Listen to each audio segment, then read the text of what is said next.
السلام علیکم ویورز، ہمارے چینل پر خوش آمدید۔ میں جب گھر میں داخل ہوئی تو رات کے تقریباً 11 بج رہے تھے۔ مجھے میری دوست نے گھر ڈراپ کیا تھا اور دروازے پر ہلکی سی دستک دی تو دروازہ ابا نے کھولا۔ انہیں اپنے سامنے اس وقت دیکھ کر میں تھوڑا سا گڑبڑا سی گئی۔ ان کی آنکھوں میں غم و غصہ، افسوس اور ناراضگی کی ملی جلی کیفیت دیکھ کر میں سر جھکا کر ان کے پاس سے گزرنے لگی تو وہ دروازہ بند کر کے زور سے بولے، اس وقت کس کے ساتھ آ رہی ہو تم؟ میں نے ایک دم پلٹ کر ان کی طرف دیکھا اور آہستہ سے کہا، میں اپنے دوست کے ساتھ آ رہی ہوں، اسی نے مجھے گھر ڈراپ کیا ہے۔ لیکن گاڑی تو کوئی لڑکا چلا رہا تھا، وہ چپتے ہوئے لہجے میں بولے۔ تو اچانک میں نے انہیں جواب دینے ہی لگی تھی کہ میری نظر اپنی ستیلی ماں پر پڑ گئی اور میرا منہ کڑوا ہو گیا۔ مجھے ابا کی یہ انکوائری کم از کم اپنی اس ستیلی ماں کے سامنے بالکل بھی پسند نہیں آئی، تو میں بنا جواب دیے ہی اندر کی طرف لپکی تو ابا بھی میرے پیچھے پیچھے تیزی سے آئے اور جو ہی ٹی وی لانچ میں پہنچی تو مجھے ان کی گرجدار آواز سنائی دی، رک جاؤ کرن، یہ کیا تماشا لگا رکھا ہے تم نے؟ جب سے تمہارے ہائی اسکول کے پیپرز ختم ہوئے ہیں تمہارے رنگ ڈنگ ہی چینج ہو گئے ہیں۔ ابھی تو تمہارا کالج رہتا ہے، جس دن تم کالج جانا شروع ہو گئی تو اس دن کیا حال ہوگا؟ تو میں ایک دم پلٹی تو میری ستیلی ماں چہرے پر عجیب سا تمسخر سجائے میری طرف ہی دیکھ رہی تھی۔ میں نے اسے اگنور کیا اور ابا کی طرف دیکھ کر کہا، ابا، گاڑی میں میرے ساتھ میری سہیلی بھی بیٹھی ہوئی تھی اور گاڑی اسی کا بھائی ڈرائیو کر رہا تھا۔ اب ظاہر ہے وہ گاڑی ڈرائیو کرنے سے تو رہی کیونکہ اس کا اس عمر میں لائسنس نہیں بنا ہوا، تو ایسے میں گھر کے کسی نہ کسی بڑے فرد کو ہمارے ساتھ آنا ہی تھا۔ تو ماریا کے بھائی اپنی مما کے کہنے پر مجھے ڈراپ کرنے آ گئے، تو اس میں کیا غلط کیا؟ میں نے تڑپ کر جواب دیا تو ابا قہر آلود نظروں سے میری طرف دیکھنے لگے۔ کرن، بیٹیوں کے یہ رنگ ڈھنگ نہیں ہوتے، اتنی دیر تو ایک لڑکا بھی گھر آنے میں نہیں کرتا، اور تم بیٹی کی ذات ہو۔ تو ابا میں کون سا روز روز پارٹی میں جاتی ہوں، یہ بس ایک چھوٹا سا ان کے گھر فنکشن تھا تو میں چلی گئی، اور میں اتنے دنوں بعد گھر سے باہر نکلی ہوں اور آپ تو ایسے کہہ رہے ہیں جیسے میں روز روز گھر سے باہر جاتی ہوں اور رات کو دیر سے گھر واپس آتی ہوں۔ ویسے آپ کو بھی پٹیاں پڑھانے والوں کی کمی نہیں ہے، میں نے اچانک طنزیہ نظروں سے اپنی ستیلی ماں کی طرف دیکھ کر کہا تو ابا انتہائی غصے سے میری طرف دیکھتے ہوئے بولے، کرن، اپنی حد کراس مت کرو، میں تمہارا باپ ہوں اور اس گھر کا سربراہ، مجھے بھی بہت کچھ نظر آتا ہے جس پر میں ہر وقت آنکھ بند کر کے نہیں بیٹھ سکتا۔ آج تو یہ فنکشن ہو گیا، لیکن آج کے بعد ایسے کسی بھی فنکشن میں جانے کی اجازت نہیں دوں گا۔ میں نے ابا کی طرف دیکھا اور پھر میں اپنے کمرے میں گئی اور دروازے کو زور سے بند کر دیا تو ندا ایک دم سے اچھل پڑی۔ وہ رائٹنگ ٹیبل پر بیٹھ کر اپنی اسائنمنٹ تیار کر رہی تھی۔ یہ کیا بدتمیزی ہے کرن، یہ کیا طریقہ ہے دروازہ بند کرنے کا؟ ندا نے مجھے غصے سے کہا تو میں نے پلٹ کر اپنی بہن کو گھور کر دیکھا۔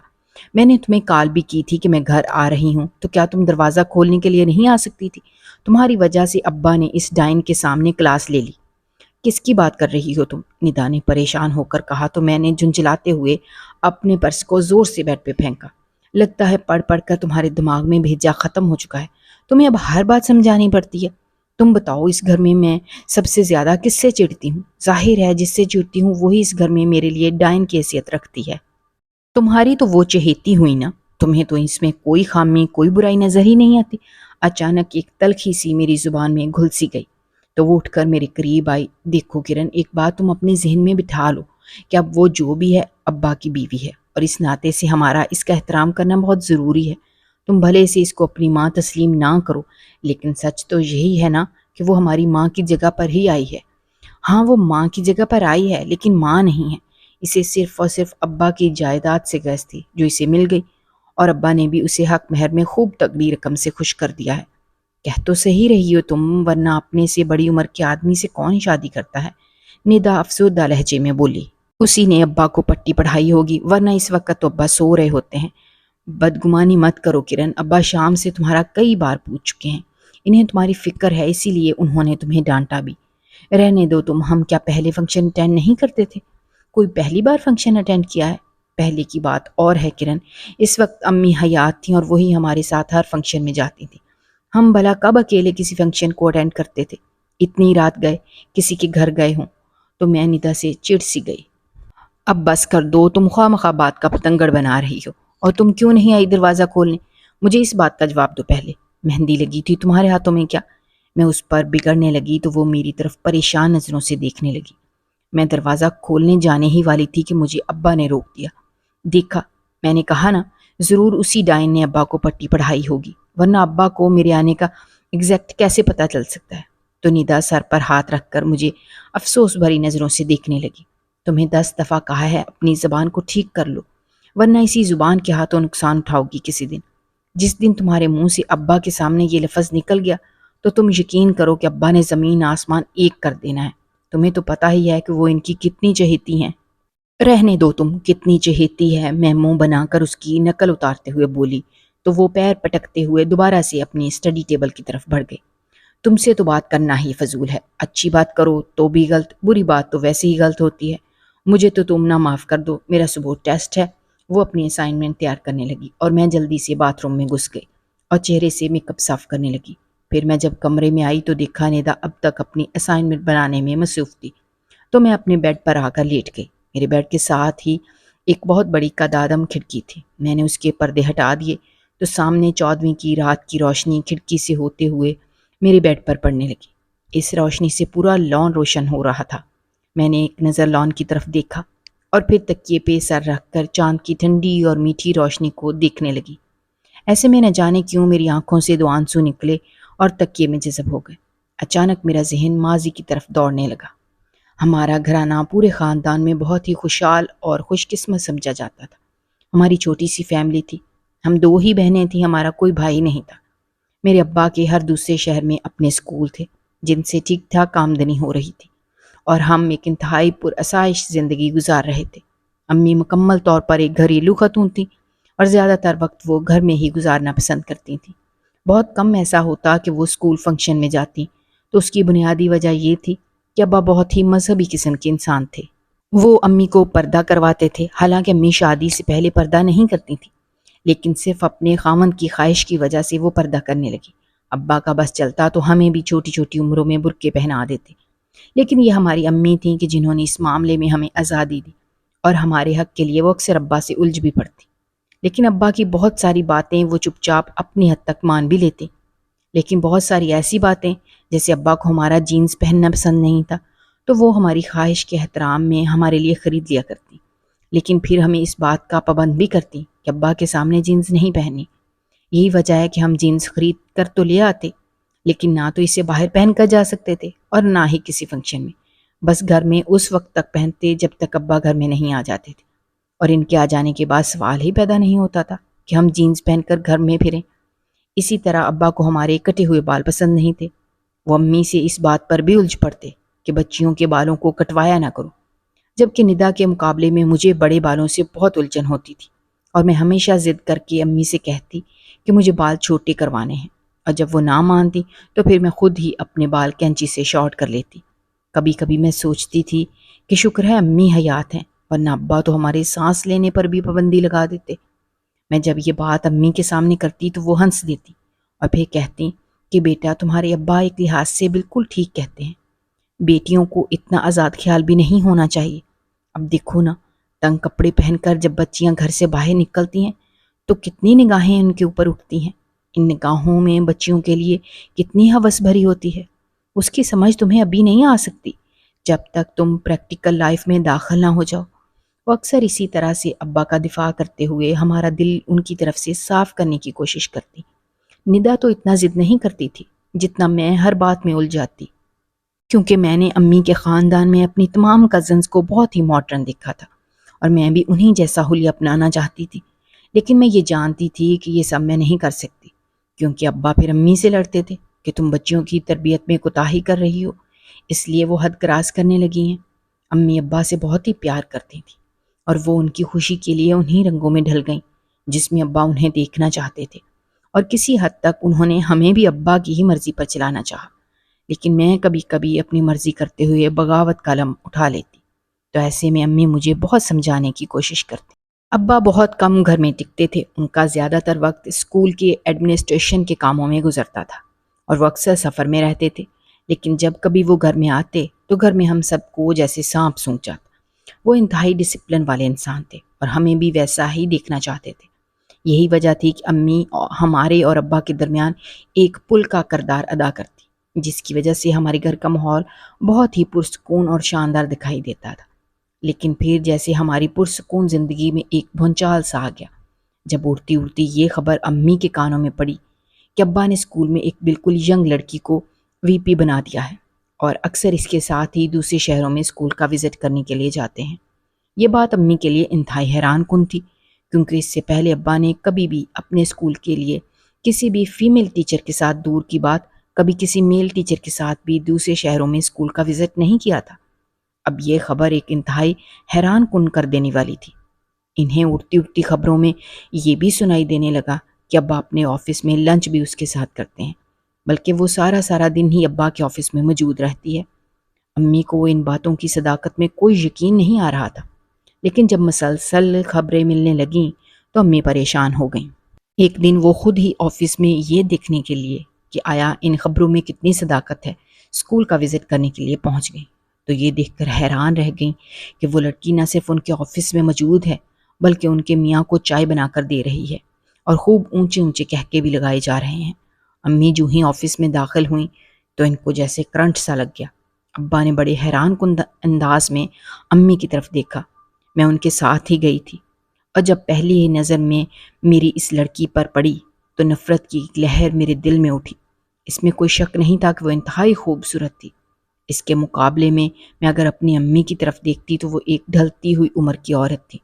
دوسری طرف میں نے ابا کو دیکھا، جو خود بھی جوانی کو خیر آباد کہہ کر اب بڑھاپے کی سرحد کی طرف جا رہے تھے، لیکن اچھی ورزش، خوراک اور پہننے اوڑھنے کے سلیقے کی وجہ سے وہ اپنی عمر سے کم دکھائی دیتے تھے۔ اور ویسے بھی پیسے والا مرد ایسی بہت سی لڑکیوں کی آنکھوں کا نور بن جاتا ہے جو شارٹ کٹ کے رستے اپنا جلد امیر ہونا چاہتی ہوں۔ مجھے اس لڑکی کی آنکھوں میں باقاعدہ پیسے کی لالچ نظر آ رہی تھی، تو یقیناً امی تو مجھ سے کئی گنا زیادہ تجربے کار تھی۔ اس لڑکی نے امی کو جو ہی دیکھا تو فوراً ہی اٹھ کر باہر چلی گئی۔ امی کو اس کا یوں اچانک اٹھ کر باہر جانا انتہائی مشکوک سا لگا۔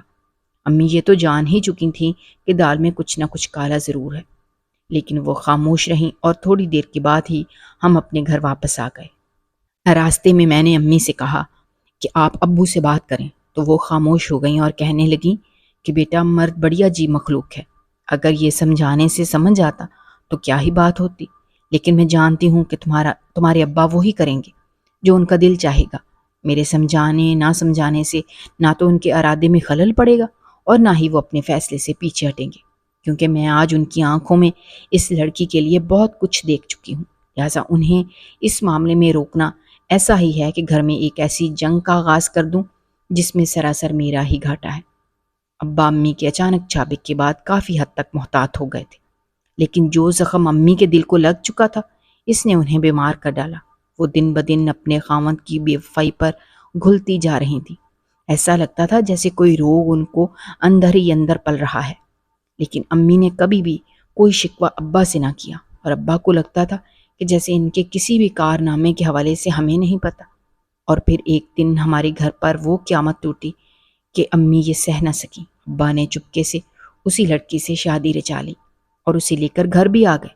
امی نے جب پہلی نگاہ اپنی بیٹیوں سے ذرا سی عمر میں بڑی لڑکی پر ڈالی جو اب ان کی سوکن تھی، تو امی اپنے قدموں پر لڑکھڑا گئیں اور وہیں پر گر کر بے ہوش ہو گئیں۔ ایسے میں ندا اور میں نے انتہائی جرأت کا مظاہرہ کرتے ہوئے یہ صاف صاف کہہ دیا کہ یہ خاتون یہاں پر نہیں رہیں گی، آپ انہیں لے کر کسی اور گھر میں شفٹ ہو جائیں۔ تو اس وقت تو ابا ہماری ستیلی ماں انیلا کو لے کر یہاں سے چلے گئے، لیکن امی پر اکثر غشی کے دورے پڑنے لگے۔ انہیں جب بھی ہوش آتا تو وہ ہم دونوں سے ابا کا ضرور پوچھتی۔ ایک رات انہوں نے ہم سے بہت طویل گفتگو کی۔ وہ بار بار ندا کو سمجھاتی کہ کرن کا خیال رکھنا یہ بہت ناسمجھ ہے، جذباتی ہے، حالانکہ یہ تم سے بڑی ہے اور بہت سمجھداری سے اب وقت گزارنا ہے، کیونکہ اب دو محاذ تم لوگوں کے سامنے ہیں، لہٰذا الجھنا نہیں ہے کسی سے بھی، بس چپ چاپ اپنا وقت گزارتے رہو، اور اگر تمہارے ابا اسے لے کر یہاں آ بھی جاتے ہیں تو بھی ان سے الجھنا نہیں ہے۔ وہ اس رات ہمیں دیر تک نصیحتیں کرتی رہیں اور پھر ہمیں سونے کا کہہ کر وہ نماز پڑھنے لگی۔ ہم دونوں بہنیں سونے کے لیے لیٹ چکی تھیں، لیکن مجھے نیند نہیں آ رہی تھی۔ میں بار بار امی کو دیکھتی کہ کب ان کی نماز ختم ہوگی اور میں ان کے پاس ہی لیٹ کر سوؤں گی، لیکن امی کا سجدہ طویل ہی ہوتا چلا جا رہا تھا۔ مجھے بڑی حیرانگی ہوئی کہ امی اتنا طویل سجدہ کیوں کر رہی ہیں۔ اچانک ہی میرے دل کو گھبراہٹ ہوئی اور میں اٹھ کر بیٹھ گئی، اور پھر خود بخود ہی میں امی کی طرف بڑھی اور انہیں آہستہ سے آواز دی۔ جو ہی میں نے ان کے کندھے پر ہاتھ رکھا تو وہ ایک طرف کو گر گئی۔ تو میری چیخوں کی آوازیں سن کر ندا جاگ گئی، تو وہ بھی چیختے ہوئے اٹھی کہ امی کو کیا ہو گیا ہے، لیکن امی کی سانسیں نہیں چل رہی تھیں۔ ہم دونوں پاگلوں کی طرح ابا کو بار بار فون کرنے لگے، لیکن ان کا فون بند جا رہا تھا۔ ہم اپنے ہمسایوں کی مدد سے امی کو ہاسپٹل لے کر گئے، لیکن امی کی ڈیتھ ہو چکی تھی۔ امی کی اچانک موت نے ہم دونوں بہنوں کو شدید صدمے سے دوچار کر ڈالا۔ ابھی امی کا سوم ہی تھا کہ ابا ہماری ستیلی امی کو لے کر گھر آ گئے، جسے دیکھ کر میرے تن بدن میں آگ لگ گئی کہ یہ سب کچھ اسی کی وجہ سے ہوا ہے، ورنہ میری ماں کبھی نہ مرتی۔ ابا کے تیور ہم نے دیکھ لیے تھے اور یہ بات بہت اچھے سے جان لی تھی کہ اسے الجھ کر ہم واقعی نقصان اٹھائیں گے، کیونکہ ابا کو اس نے اپنی خوبصورت اداؤں کی وجہ سے پاگل کر ڈالا تھا، اور وہ جیسا کہتی ابا ویسا ہی کرتے تھے۔ لیکن میں نے بھی ویسا ہی کرنے کا ٹھانا جو مجھے اچھا لگتا تھا۔ میں آئے دن اپنی دوستوں کے ساتھ فنکشنز میں جاتی، رات گئے پارٹیز اٹینڈ کرتی، حتیٰ کہ اکثر پارٹیز اپنے گھر میں بھی رکھ لیتی۔ رات گئے تک میری دوستوں کا ہنگامہ گھر میں برپا رہتا۔ ابا میری عادتوں کی وجہ سے بہت پریشان رہنے لگے، لیکن میں یہ جان بوجھ کر سب کرتی۔ شاید کہیں نہ کہیں میرے ذہن میں یہ احساس تھا کہ میں اپنی ماں کا بدلہ لے رہی ہوں۔ یہ سب کر کے مجھے بہت سکون ملتا۔ ابا مجھ پر جتنی پابندیاں لگاتے، میں اتنی ہی سرکشی کے ساتھ بغاوت کرتی۔ جوان اولاد کے سامنے ابا کو بے بس دیکھ کر نہ جانے کیوں مجھے خوشی کا احساس ہوتا۔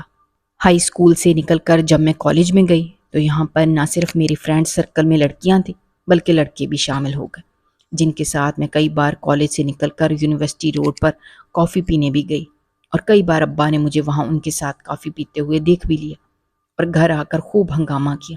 لیکن اب میں کسی بات سے نہ ڈرتی تھی، نہ ہی اثر لیتی تھی۔ وقت دبے پاؤں گزرتا چلا گیا اور ہم دونوں بہنیں شادی کی عمر تک آ پہنچی، لیکن ایک دن ابا کو ہارٹ اٹیک ہوا اور ان کی ڈیتھ ہو گئی۔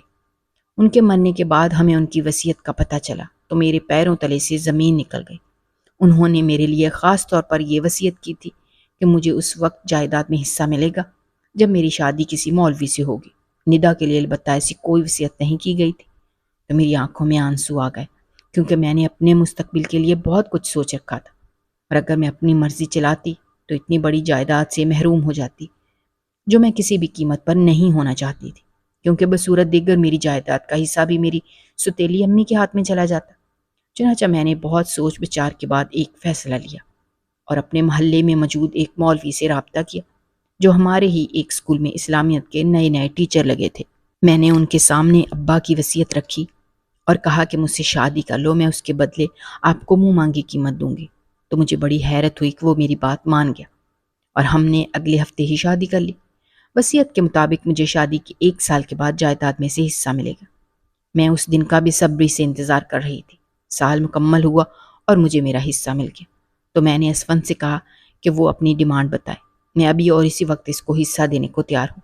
لیکن وہ آئیں بائیں شائیں کرنے لگا، تو میں پریشان ہو گئی، اور پھر اسے یاد دلایا کہ ہم دونوں میاں بیوی اب مزید نہیں رہ سکتے اور مجھے طلاق چاہیے، لیکن اس نے مجھے طلاق دینے سے انکار کر دیا۔ تو میں اس پر چیخنے لگی تو وہ میرے سامنے انتہائی سکون سے کھڑا رہا۔ تو میں نے پہلی بار اسے غور سے دیکھا۔ وہ کافی ہینڈسم تھا، سرخ و سفید رنگت پر ہلکی داڑھی اس پر جچ رہی تھی، اس کی براؤن آنکھیں بلا کی پرکشش تھیں، اور جب میری چیخ کر بات کرنے پر وہ مجھ پر نظر اٹھا کر دیکھتا تو ایسا لگتا جیسے وہ مجھے چیلنج کر رہا ہو۔ میں چڑھنے لگی۔ اونچے لمبے قد پر اس کا ورزشی بدن دیکھ کر اچانک دل میں ایک خیال ابھرتا، مولوی تو ایسے نہیں ہوتے، اور اسی پل میں اس سے نظریں چراتے ہوئے خود کو سنبھالنے لگتی۔ ہم میاں بیوی ضرور بن گئے تھے، لیکن ہمارے درمیان کسی بھی قسم کا ازدواجی تعلق قائم نہیں ہوا تھا، اور نہ ہی کبھی اس نے اپنا حق استعمال کرنے کے لیے مجھ سے زور زبردستی کی۔ وہ ایک بے ضرر انسان تھا، اور یہی بات مجھے اب چڑھانے لگی۔ جب بھی میں اسے طلاق کا تقاضا کرتی تو وہ انکار کر دیتا، تو میں بھی غصے میں آ جاتی۔ اسی دوران ندا کی شادی ہو گئی اور وہ باہر چلی گئی، اور میری ستیلی امی بھی اپنا حصہ لے کر الگ ہو گئیں۔ اب اتنے بڑے گھر میں اسفند اور میں تھے، لیکن اسفند گھر آنے کے بعد زیادہ تر اپنا حصہ لائبریری میں گزارتا۔ ایسے میں جلے پیر کی بلی کی طرح پورے گھر میں پھرتی رہتی۔ پھر ایک دن میں نے سوچا کہ کیوں نہ کچھ ایسا کروں کہ جس سے یہ خود ہی متنفر ہو کر مجھے طلاق دے دے۔ جو ہی یہ خیال میرے ذہن میں آیا تو میں نے اپنے کالج کے ایک دوست شہریار سے رابطہ کیا اور ایک پلان تیار کیا، جس کے تحت میں اسے اکثر رات کو اپنے گھر بلانے لگی۔ مجھے لگا کہ اسفند یہ سب برداشت نہیں کر پائے گا اور مجھے طلاق دے دے گا، لیکن وہ تو شہریار سے اتنے اچھے انداز میں ملتا کہ مجھے حیرت ہوتی۔ اسے رات کو میرا ایک محرم سے ملنا قطعی برا نہ لگتا، بلکہ ایک دن میں اور شہریار جب بیٹھے ہوئے گپیں لگا رہے تھے کہ میں نے دیکھا کہ اس کے ساتھ ایک لڑکی آئی ہے اور وہ سیدھا اسے اپنے کمرے میں لے گیا۔ مجھے یہ دیکھ کر بہت غصہ آیا، لیکن میں چپ ہو گئی۔ صبح جب میں نے چاہتے ہوئے بھی اس سے پوچھا تو وہ بڑے آرام سے بولا کہ میں نے کبھی پوچھا ہے کہ آپ کے ساتھ آنے والا کون ہے؟ تو آپ کو بھی مجھ سے نہیں پوچھنا چاہیے۔ اس نے دو ٹوک بات کی اور اٹھ کر باہر چلا گیا، لیکن میں مارے غم و غصے کے پنجرے میں بند شیرنی کی طرح چکرانے لگی۔ شہریار کا آنا تو میں نے بند کروا دیا، لیکن اسفند کے ساتھ وہ لڑکی اکثر رات کو گھر آنے لگی۔ تمہارے حسد کے مجھے غصہ آنے لگا۔ میں حیران تھی کہ ایک ایسا شخص جس سے میں جان چھڑوانا چاہتی ہوں، وہ اگر کسی لڑکی میں انوالو ہے تو مجھے غصہ کیوں آ رہا ہے؟ مجھے اسفند کے ساتھ ساتھ اب خود پر بھی جھنجھلاہٹ ہونے لگی۔ کہیں مجھے اس براؤن آنکھوں والے سے محبت تو نہیں ہو گئی؟ میں اپنے دل کو ٹٹولنے لگتی تو میرے دل کا جواب ہاں میں نکلا۔ میں آہستہ آہستہ نماز کی پابندی کرنے لگی۔ وہ تمام سرگرمیاں، ہلا گلا، پارٹیز، ان سب کو میں نے ترک کر دیا اور خود کو بس گھر تک محدود کر دیا۔ لیکن اسفند کے ساتھ وہ لڑکی سر شام آ جاتی اور رات بھر کمرے میں رہتی۔ یہ سب میری برداشت سے باہر ہوتا جا رہا تھا۔ ویسے بھی آپ جس سے محبت کرنے لگتے ہیں اس کو کسی سے بھی بانٹ نہیں سکتے، بلکہ اس کے لیے خود ہی بدل جاتے ہیں۔ میں بدل تو چکی تھی، لیکن میں اسے کسی کے ساتھ شیئر نہیں کر پا رہی تھی۔ ایک دن مجھے بہت غصہ آیا جب اسفند اسے لے کر اپنے کمرے میں گیا تو میں بھی تھوڑی دیر کے بعد دروازے کو ایک جھٹکے سے کھول کر اندر داخل ہوئی۔ تو میں یہ دیکھ کر حیران رہ گئی کہ اسفند قرآن پاک کھول کر تلاوت کر رہا تھا، جبکہ وہ لڑکی جائے نماز پر نماز پڑھ رہی تھی۔ میں ایسے کسی بھی منظر کی توقع لے کر کمرے میں داخل نہیں ہوئی تھی، لیکن یہ منظر میرے خلاف توقع ہی تھا۔ مجھ پر نگاہ پڑتے ہی براؤن آنکھوں میں حیرت اتری اور پھر وہ انتہائی محبت کے ساتھ مجھے دیکھنے لگی۔ کرن، خیریت ہے؟ آؤ، وہ پیار سے بولا۔ میں پہلی بار اس کے کمرے میں آئی تھی تو وہ احترام میرے لیے اٹھ کر کھڑا ہو گیا۔ اس کی اس اخلاق نے میرا دل مو لیا، لیکن میرے دل کے اندر یہ اتنا پاکیزہ منظر دیکھنے کے بعد بھی غصہ سا بھرا ہوا تھا۔ یہ لڑکی کون ہے اسفند؟ کیا رشتہ ہے تمہارا اس کے ساتھ؟ کیوں ایک لڑکی کو راتوں کو بلا کر اپنی راتیں رنگین کرتے ہو؟ اس سے پہلے کہ میں کچھ اور بولتی، اس نے میری طرف انگلی سے اشارہ کرتے ہوئے مجھے کہا، یہیں رک جاؤ، مزید ایک لفظ بھی غلط نہ کہنا، نہ سوچنا۔ جس کے بارے میں تم انگلی اٹھا رہی ہو وہ رشتے میں میری سگی بہن ہے۔ اسفند کی بات سن کر میرے پیروں تلے سے زمین نکل گئی اور میری آنکھیں آنسوؤں سے بھر گئیں۔ رابعہ کو ہاسٹل میں چھٹیاں ہو گئی ہیں اور اس کے اب پیپر چل رہے ہیں، لہذا صبح یہ پیپر دینے کے لیے جاتی ہے اور رات کو میں اسے اپنے ساتھ لے آتا ہوں۔ اسفند کی بہن نے اس دوران سلام پھیرا اور اٹھ کر میرے پاس آئی۔ اس کے نورانی چہرے کو دیکھ کر میرا دل تڑپ سا گیا اور میں نے آگے بڑھ کر اس کو گلے لگا لیا اور پھر اسفند سے معافی مانگی۔ جو ہی اسفند نے مجھے معاف کیا تو میں فوراً سجدے میں چلی گئی، یہ سوچ کر کہ اللہ تعالیٰ نے مجھے بہت ہی دیندار اور باکردار انسان سے نوازا ہے۔ اگر آپ کو ہماری کہانیاں پسند آ رہی ہیں تو ہمارے چینل کو سبسکرائب کیجیے، ویڈیوز پر کمنٹ کیجیے اور شیئر کیجیے۔ شکریہ۔